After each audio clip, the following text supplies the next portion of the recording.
আমার ক্লাস 10-এর ছাত্রছাত্রীরা, আমি তোমাদের এর আগের দিনে বায়ুমণ্ডলের লা নিনা এল নিনো পর্যন্ত পড়িয়েছিলাম, তার প্রভাব পর্যন্ত পড়িয়েছিলাম।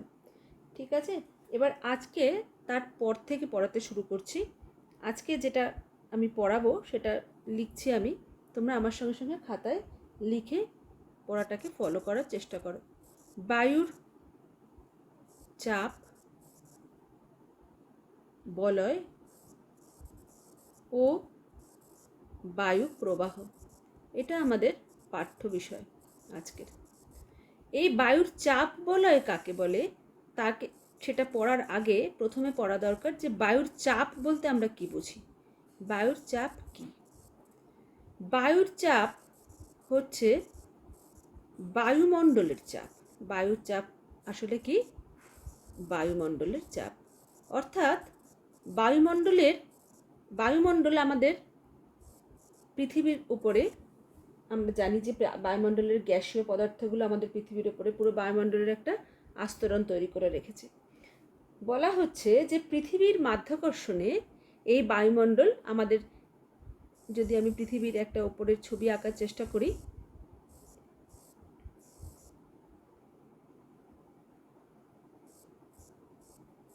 এর ওপর দিয়ে কি হয়, এই যে বায়ুমণ্ডলটা, বাতাসের একটা আস্তরণ পৃথিবীর ওপরে লেগে রয়েছে, এই যে আস্তরণ, এটাই তো বায়ুমণ্ডল। তাহলে এই বায়ুমণ্ডল আমাদের পৃথিবীর ওপরে সবসময় একটা কি দেয়? একটা চাপ দেয়।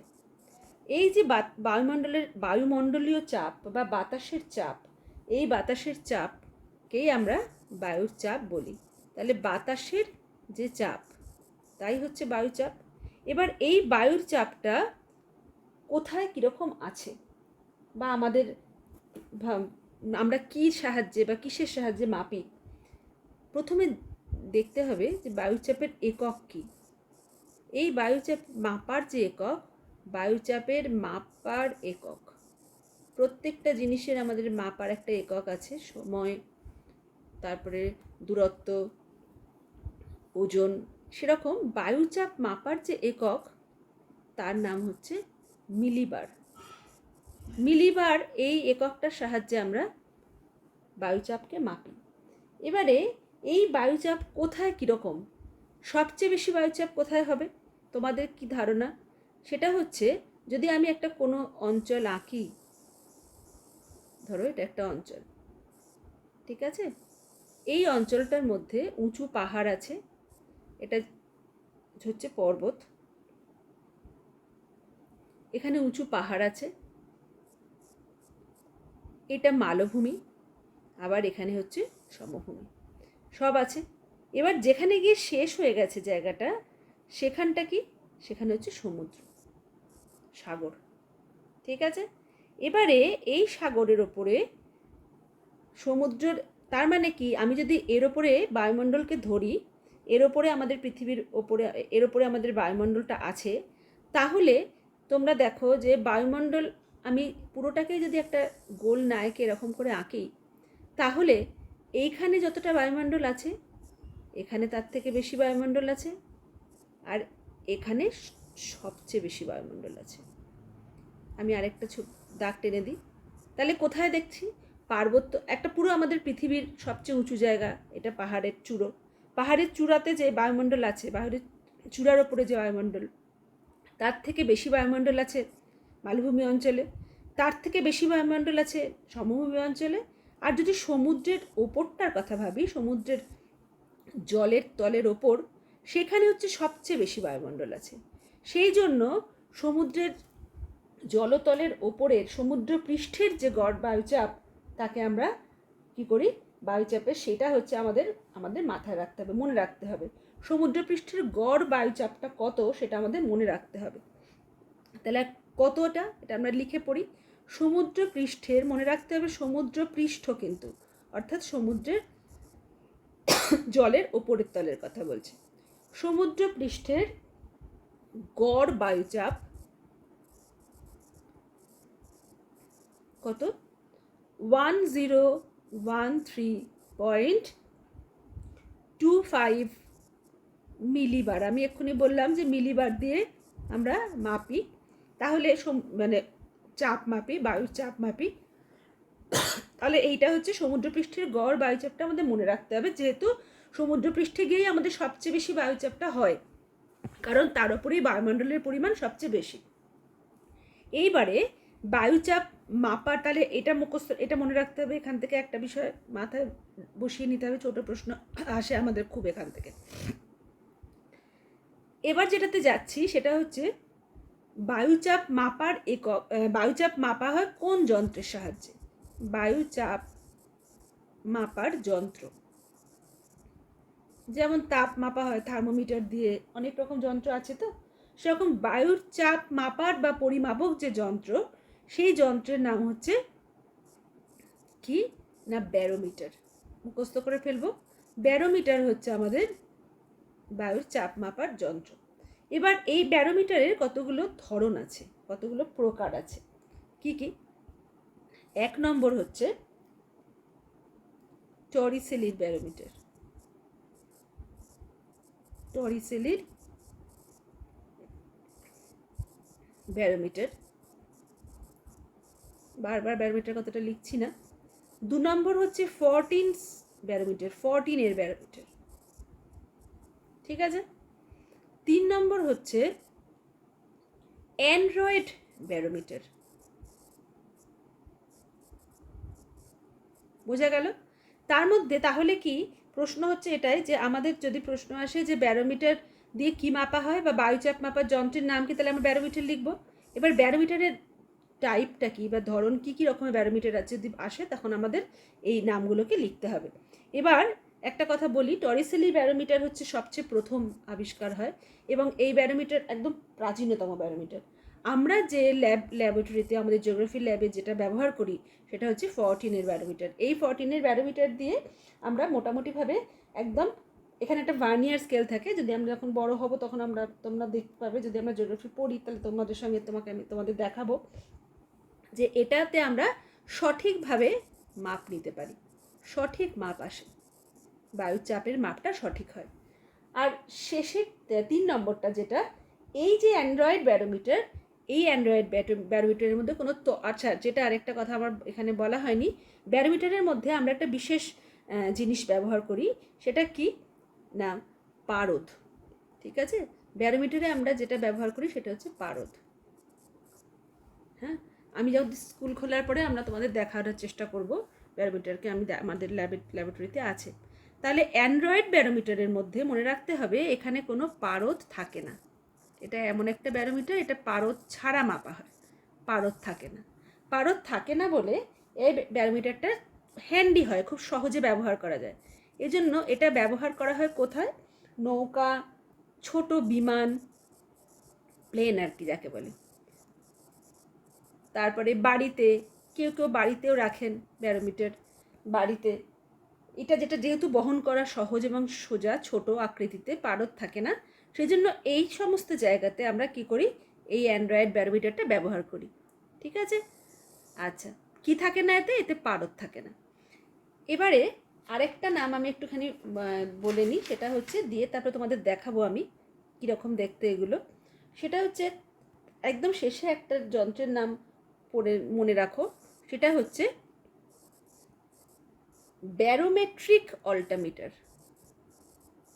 ব্যারোমেট্রিক অল্টামিটার, এই যন্ত্রটা একদম আধুনিক যন্ত্র, এবং এই যন্ত্রটা কি করা হয়, উচ্চতার বৃদ্ধির সাথে সাথে যে বায়ুচাপের তারতম্য হয় সেটা ধরা পড়ে, এটাতে ধরা পড়ে। এবং এই যন্ত্রটা ব্যবহার করা হয় কোথায় কোথায়?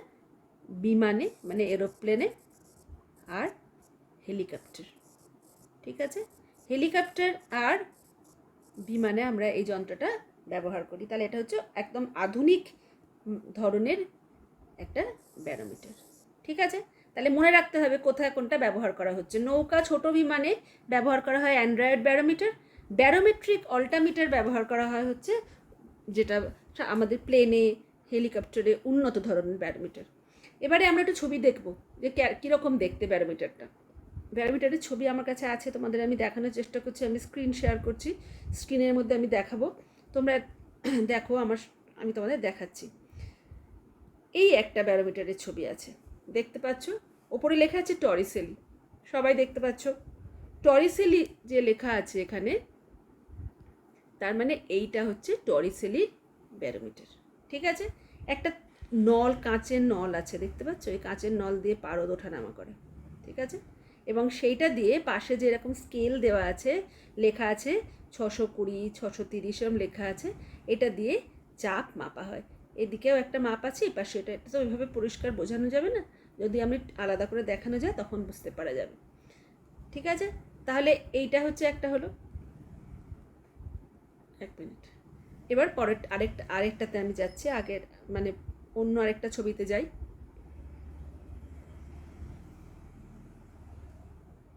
এই ছবিটা দেখো, এই ছবিটা হচ্ছে কিসের ছবি? এটাও আরেকটা ব্যারোমিটারের ছবি। এটা আমরা ব্যবহার করি, এটাকে ফরটিনস ব্যারোমিটার বলে।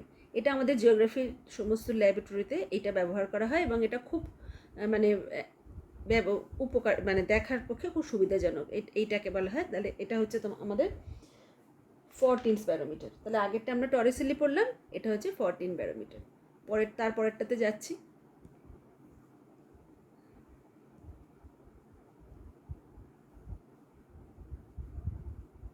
এইটা দেখো, এই যে ছবিটা এসেছে, এই ছবিটার নাম হচ্ছে অ্যান্ড্রয়েড ব্যারোমিটার। এটা দেখতে অনেক ছোট, দেখতে পাচ্ছ তো, খুব বেশ গোল ছোট সাইজের, এর মধ্যে কোনো পারদ নেই।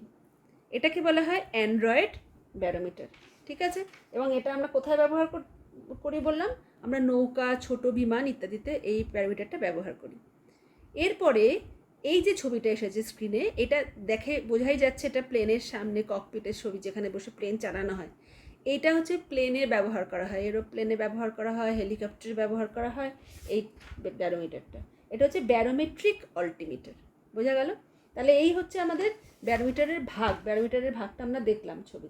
বায়ুচাপের তারতম্যের কারণে যাচ্ছি এরপরের বিষয়। বায়ুচাপের তারতম্যের কারণ, অর্থাৎ বায়ুর চাপ এক এক জায়গায় এক এক রকম হয় কেন? এই পার্থক্যের বিভিন্ন জায়গায় আলাদা আলাদা রকমের বায়ুচাপ হওয়ার পেছনে কী কী কারণ আছে? একদম প্রথম কারণটা হচ্ছে উষ্ণতা, অর্থাৎ কোনো জায়গার তাপমাত্রা সেখানকার বায়ুচাপের ওপরে প্রভাব বিস্তার করে। তার মানে আমরা প্রায় বাড়িতেও দেখি যে যেখানেই আমরা কোনো কিছু গরম করি তখন সেখান থেকে যে ধোঁয়াটা বেরিয়ে আসে সেটা ঊর্ধ্বগামী হয়, ওপর দিকে উঠে যায়। অর্থাৎ কোনো একটা জায়গায় যদি গরম থাকে, উত্তাপ বেশি থাকে, তাহলে সেখানকার বাতাস কোথায় যাবে? উত্তাপ যদি প্লাস হয় তাহলে বাতাস কোথায় যাবে? ওপর দিকে উঠে যাবে। ঠিক আছে, ওপর দিকে উঠে যাবে, তার মানে কি? একটা ফাঁকা জায়গা ছিল, সেখানকার বাতাস ওপর দিকে উঠে গেল। এটা একটা স্থান, কোনো একটা জায়গা, সেখান থেকে বাতাস ওপর দিকে উঠে যায়। তাহলে এই জায়গাটা, যেখানটা আমি ফাঁকা দেখাচ্ছি, মানে যেখানে এখন আপাতত এখানে ধরে নিচ্ছি যে এখানে বাতাস নেই, বাতাস এখানে নেই। তাহলে বাতাস নেই মানে কি? ফাঁকা জায়গা আছে, তার মানে কি আছে? বাতাস একেবারে নেই, কম আছে বাতাস। তার ফলে এখানে কি হচ্ছে? চাপটা কীরকম হচ্ছে? চাপ হচ্ছে নিম্নচাপ। তাহলে মনে রাখতে হবে, যদি উষ্ণ বাতাস হয়, উষ্ণ হয় যদি বায়ু, তাহলে সেই বায়ু কিন্তু চাপ দিতে পারে না, অর্থাৎ কম চাপ দেয়। ঠিক তার বিপরীতটার কথা বলছি, যদি বাতাসটা যদি শীতল হয়, বাতাস যদি শীতল হয়, তাহলে ঠান্ডা বাতাস কি হয়? কোনো একটা জায়গাতে নিচের দিকে ভারী বলে সেটা নিচের দিকে নেমে আসে। তার ফলে কোনো একটা স্থানে কি হয়? চাপটা সেখানে বেশি হয়, বেশি চাপ হয়। বোঝা গেল? তাহলে বেশি চাপ দেয়, তাহলে শীতল বাতাস সবসময় কি করবে? চাপ বেশি দেবে। ঠিক আছে, তাহলে কি? তাহলে সম্পর্কটা কীরকম? অর্থাৎ উষ্ণ বাতাস মানে কি? টেম্পারেচার প্লাস, চাপটা কীরকম হবে? প্লাস যদি হয়, চাপটা কিন্তু আবার উল্টে যাবে, চাপটা কমে যাবে, মাইনাস হয়ে যাবে। আর শীতল বায়ু যদি উষ্ণতা কমে যায়, মাইনাস হয়ে যায়, তাহলে চাপটা হয়ে যাবে বেশি। তাহলে উষ্ণ বায়ু আর এই যে বায়ুর উষ্ণতায়, মানে এখানে এটাই বোঝাতে চাইছি আমি, যে কোনো একটা এই উষ্ণ বায়ুর যে উষ্ণতা, তাহলে এই বিষয়টা হচ্ছে এটাই, উষ্ণতা আর চাপ এদের মধ্যে সম্পর্ক কীরকম? বাতাসের উষ্ণতা, বায়ুর উষ্ণতা আর বায়ুর চাপ, এই দুটোর মধ্যে কি সম্পর্ক? দুটোর মধ্যে সম্পর্ক হচ্ছে ব্যস্তানুপাতিক। ব্যস্তানুপাতিক মানে কি, একটা বাড়লে আরেকটা কমে, অর্থাৎ উল্টো, অপোজিট, একটা আরেকটার সঙ্গে পার্থক্য মানে সম্পর্কটা কীরকম, উল্টো সম্পর্ক। অর্থাৎ একটা যদি প্লাস হয় তাহলে সঙ্গে সঙ্গে আরেকটা মাইনাস হবে। অর্থাৎ বায়ুর উষ্ণতা যদি বাড়ে তাহলে চাপ কমবে, বায়ুর উষ্ণতা যদি কমে তাহলে চাপ বাড়বে। ঠিক আছে, তাহলে এটা হচ্ছে 1 নম্বর পয়েন্ট গেল, উষ্ণতা হলো। তাহলে উষ্ণতার সঙ্গে আমরা বায়ুর চাপের যে সম্পর্ক সেটা পড়লাম। দ্বিতীয় পয়েন্টে যাচ্ছে, সেকেন্ড পয়েন্ট, সেটা হচ্ছে বায়ুর উষ্ণতা। অর্থাৎ তাপমাত্রা কীরকম থাকলে, মানে বেশি তাপমাত্রায় বায়ুর কীরকম চাপ দেবে বা কম তাপমাত্রায় কীরকম চাপ দেবে। বেশি তাপমাত্রা থাকলে বায়ুর চাপ সেখানে কম হয়, ঠিক আছে। আর কম তাপমাত্রা থাকলে বায়ুর চাপ বেশি হয়। অর্থাৎ কোনো জায়গায়, একটা জায়গা মানে দেখাই, ধরো এটা একটা ভূমি, ল্যান্ড, ভূপৃষ্ঠ, ঠিক আছে। এর উপরে সূর্যের আলো পড়ছে, তাপমাত্রা বেশি, খুব গরম পড়েছে কোনো দিন। গরম পড়লে সেখানকার বাতাস কী হবে, উষ্ণ হয়ে যাচ্ছে, প্লাস হয়ে যাচ্ছে টেম্পারেচার, এবং এখান থেকে বাতাস উষ্ণ হয়ে যাওয়া মানে কি হবে, উষ্ণ হয়ে গেলে সে বাতাসের মধ্যে যে বায়ুর যে কণাগুলো থাকে সেগুলো ছড়িয়ে যায় এবং কি হয়, বাতাস হালকা হয়ে যায়। হালকা হয়ে গেলে সেখান থেকে বাতাস কি হবে, ওপর দিকে উঠে যাবে, বায়ু কি হবে, হালকা হয়ে ওপর দিকে উঠে যাবে। তাহলে এখান থেকে কি হচ্ছে, বাতাস কি হচ্ছে, ওপর দিকে উঠে যাচ্ছে, গরম বাতাস। তাহলে গরম বাতাস যদি ওপর দিকে উঠে যায় তাহলে এখানে যে বাতাসটা ছিল সেই বাতাসটা এখানে এখন আর নেই। তাহলে নেই মানে কি, এখানে একটা কি জায়গা তৈরি হয়েছে, এখানে একটা ফাঁকা জায়গা তৈরি হয়েছে। তার মানে এখানে কি চাপ হয়েছে, এখানে নিম্নচাপ হয়েছে। তার মানে এটাই দেখানো বোঝাতে চাইছি যে বেশি তাপমাত্রা হলে, বেশি গরম পড়লে কোনো জায়গায় সেখানকার বায়ুর চাপ কমে, সেখানে নিম্নচাপের সৃষ্টি হয়। আর এর উল্টোটা যদি হয় খুব শীতল কোনো একটা জায়গা, খুব এক ঠান্ডা পড়েছে কোথাও, তাহলে কি হবে, আবার একটা ভূপৃষ্ঠের ছবি আঁকছি।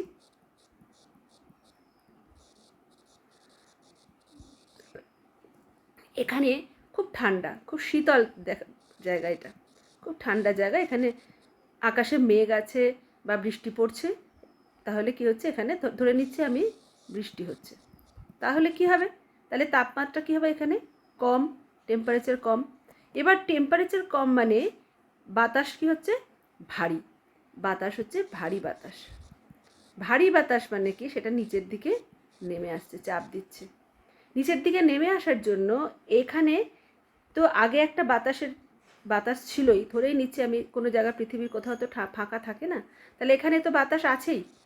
এবার সেই বাতাসের সঙ্গে ওপর থেকে নেমে আসা বাতাস আরও জুড়ে যাচ্ছে, জুড়ে গিয়ে বাতাসের পরিমাণ কি হচ্ছে, বেশি হয়ে যাচ্ছে, বেড়ে যাচ্ছে। তার ফলে এখানে বাতাসের পরিমাণ আগে যা ছিল তার থেকে বাতাসের পরিমাণ এখানে বেড়ে গেল, বেশি বাতাস। বেশি বাতাস মানে কি, তাহলে এখানে চাপ বেশি, ঠিক আছে। তাহলে গরম বাতাস হালকা হয়ে ওপর দিকে উঠে যায়, আর ভারী বাতাস কি হয়, নিচের দিকে নেমে আসে। তাহলে বিষয়টা এটাই যে বায়ুতে উষ্ণতা যদি বাড়ে, বায়ুর উষ্ণতা বাড়লে চাপ কমে, আর বায়ুর উষ্ণতা কমলে চাপ বাড়ে, বিপরীত সম্পর্ক, ঠিক আছে।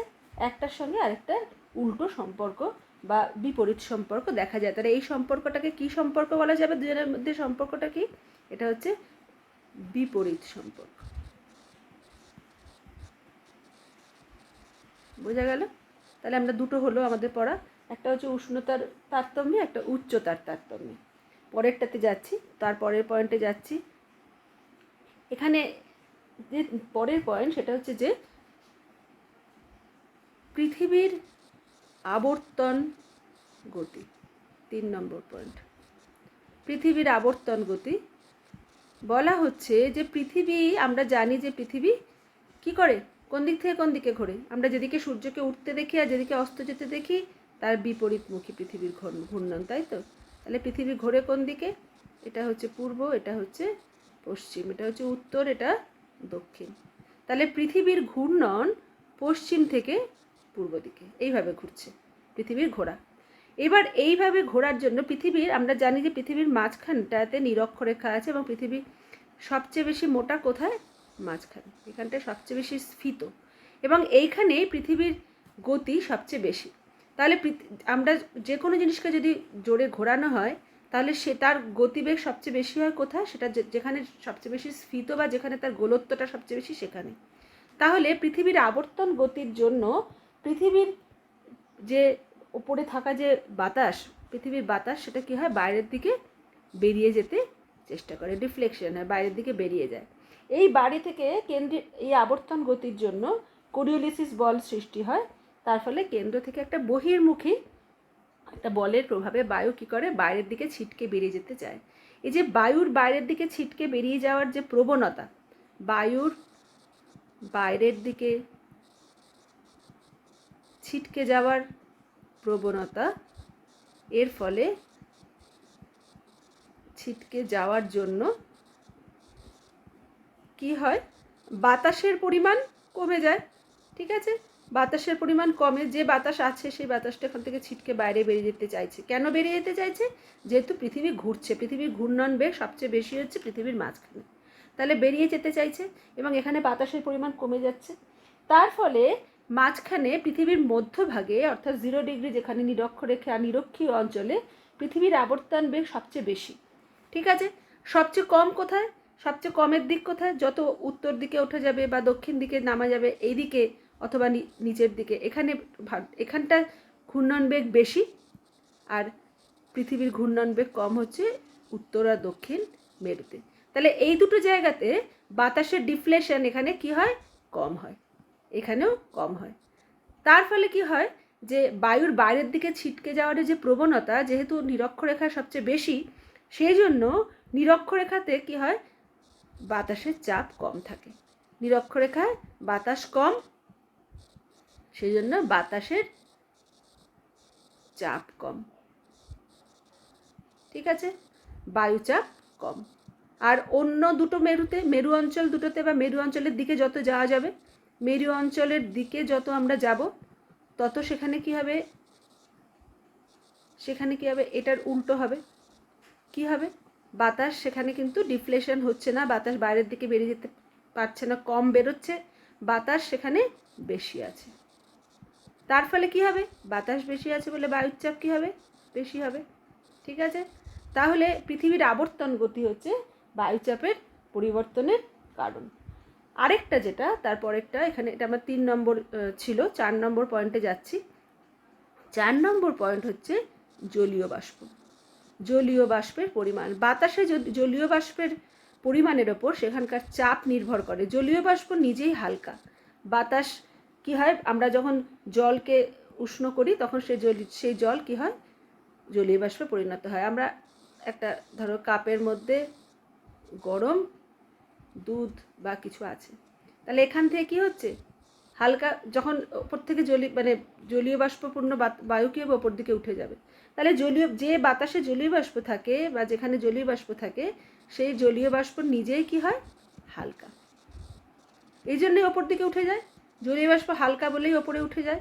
এই জন্য যে বাতাসে জলীয় বাষ্প থাকে, যে বাতাস জলীয় বাষ্পপূর্ণ, সেই বাতাস কি হয়? হালকা হয়। ঠিক আছে, যে বাতাস জলীয় বাষ্প পূর্ণ থাকে সেই বাতাস হালকা হয়।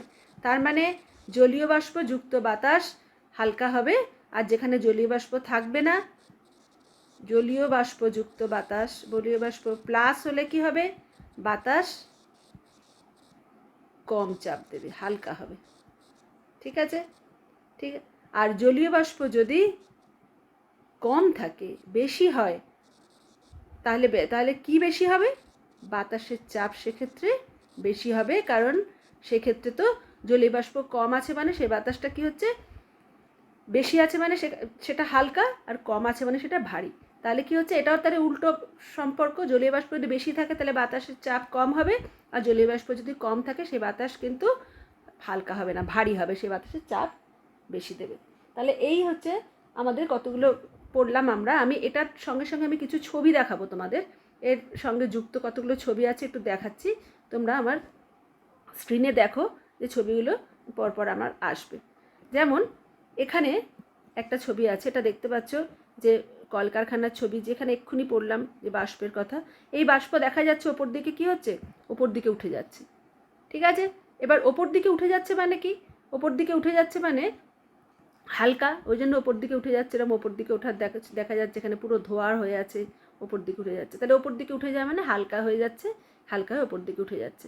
তাহলে এই যে, তার মানে এটা হালকা, বা জলীয় বাষ্প থাকলে সেটা হালকা হবে, ঠিক আছে। এবার পরেরটাতে আরেকটা ছবিতে যাব, পরের ছবিটাতে যাচ্ছি। এরপরে একটা ছবি আমরা দেখতে পাবো,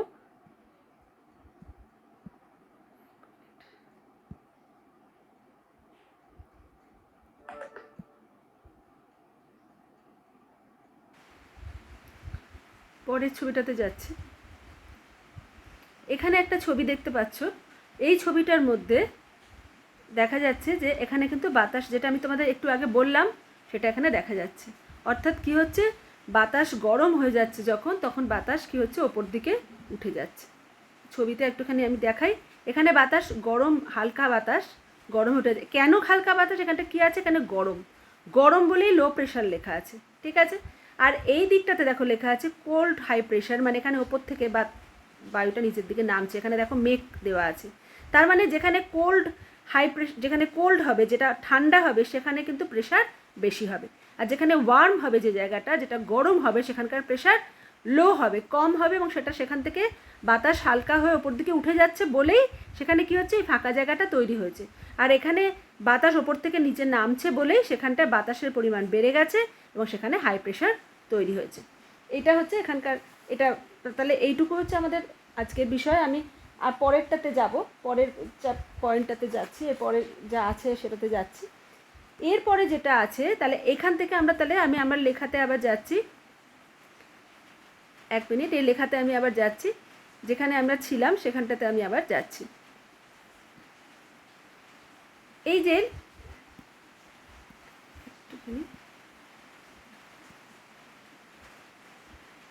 এই লেখাতে আমি আবার গেলাম।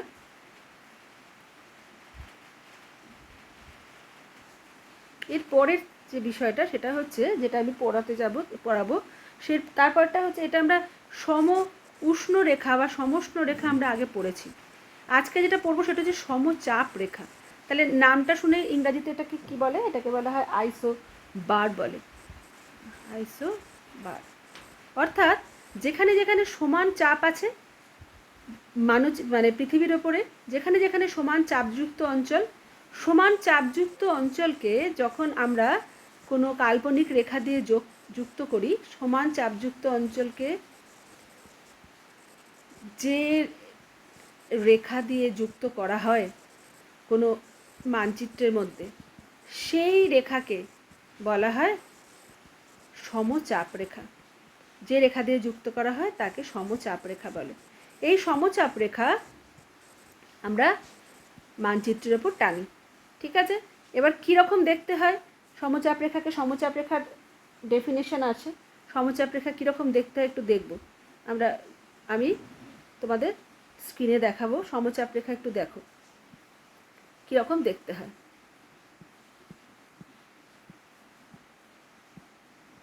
আচ্ছা, এখানে একটা ছবি আছে, আচ্ছা এটাতে আগে দেখি।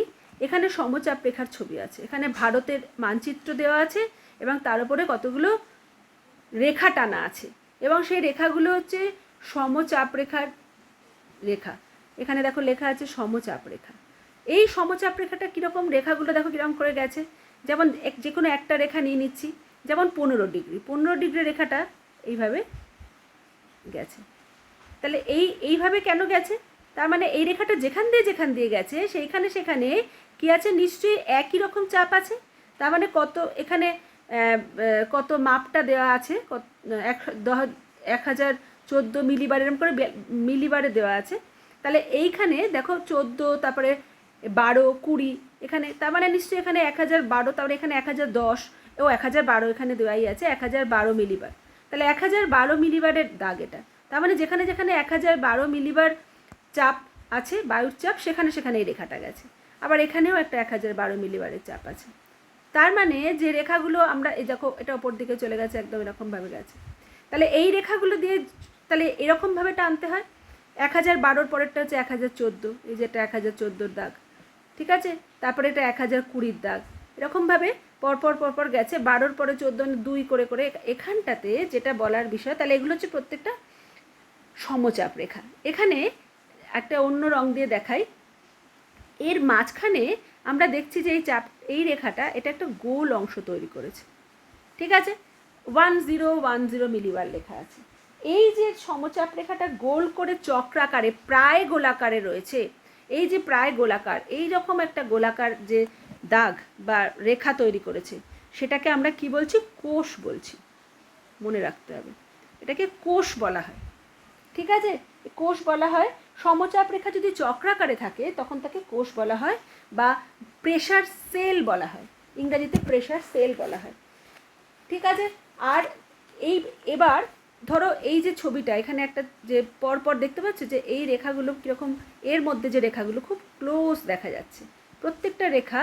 যেমন একটা এই রেখাটা, এই পাশের রেখাটা, এই রেখাটা, এইখানে যে রেখাগুলো গেছে খুব কাছাকাছি গেছে, ঠিক আছে, একটার উপর আরেকটা কাছাকাছি। কিন্তু এখানে একটা রেখা, আবার এখান থেকে অনেক দূরে একটা রেখা। তার মানে এই দুটো জায়গার মধ্যে চাপের দুটো স্থানে, মানে ভারতের নিচের দিকে দুটো জায়গাতে চাপের পার্থক্য কিন্তু অনেক পরে হয়েছে, অনেকটা ডিফারেন্সে হয়েছে। আর উপরের দিকে মানে এই যে জায়গাটা দেখাচ্ছি আমি, এখানে সমচাপ রেখাগুলো খুব কাছাকাছি আছে।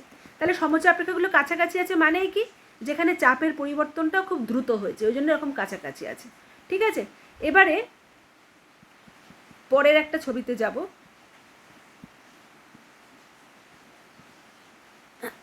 তাহলে এখানে বোঝা যাচ্ছে যে খুব কাছাকাছি হয়েছে বলে এরকম চাপের এই বারগুলো মানে রেখাগুলো খুব কাছাকাছি রয়েছে। এবারে এই যে ব্যাপারটাকে কাছাকাছি থাকার যে বিষয়টা, এটাকে আমি আরেকটা ছবি আছে সেই ছবিটা দিয়ে দেখানোর চেষ্টা করছি। যেমন দাঁড়াও, যাচ্ছি পরের ছবিটাতে।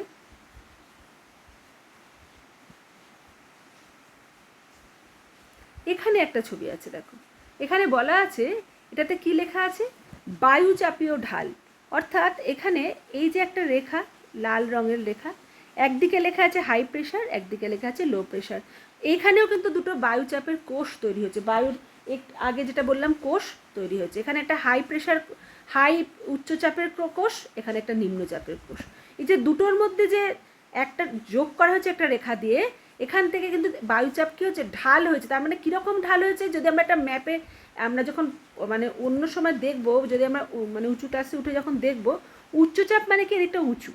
অর্থাৎ এখানে যদি একটা স্কেল তৈরি করা যায় তাহলে দেখা যাবে যে রেখাটা কীরকম হয়েছে, ওপর থেকে নিচের দিকে এরকম ঢালু হয়ে নেমে গেছে।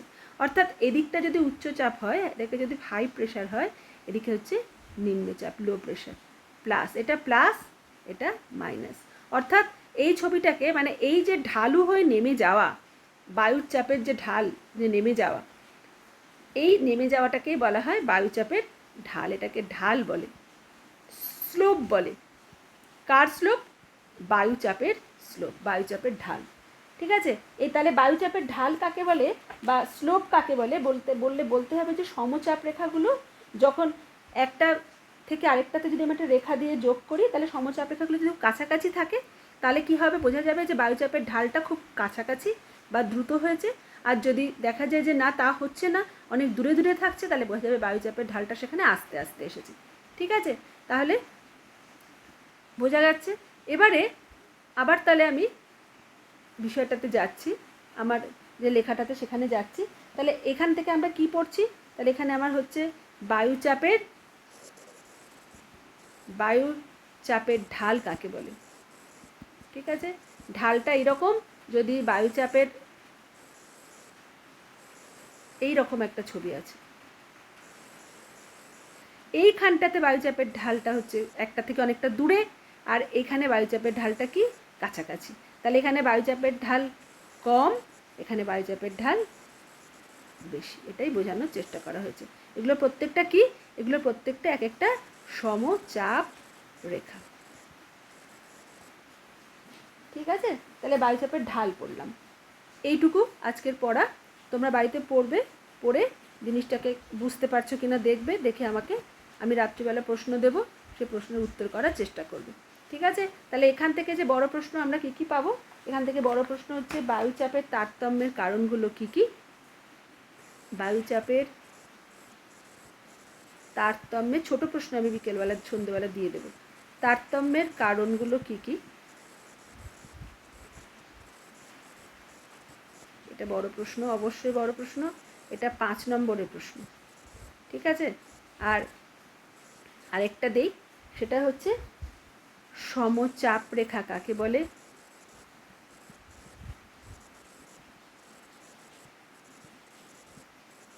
এটা 2। আর বায়ুচাপের ঢাল বলতে কি বোঝো, ঢাল বলতে কি বোঝো, এই হচ্ছে, এটা 2 নম্বরের প্রশ্ন। এই প্রশ্নগুলো তৈরি করবে, এটা বড় প্রশ্ন। আর ছোট প্রশ্ন মানে একদম এমসিকিউ এসিকিউ আমি রাত্রিবেলা দিয়ে দেওয়ার চেষ্টা করছি। তাহলে আজকে এইটুকুই থাকলো আমার পড়ানো। ঠিক আছে, পরের দিনে আবার বাকি অংশটুকু পড়াবো, পরেরটুকু।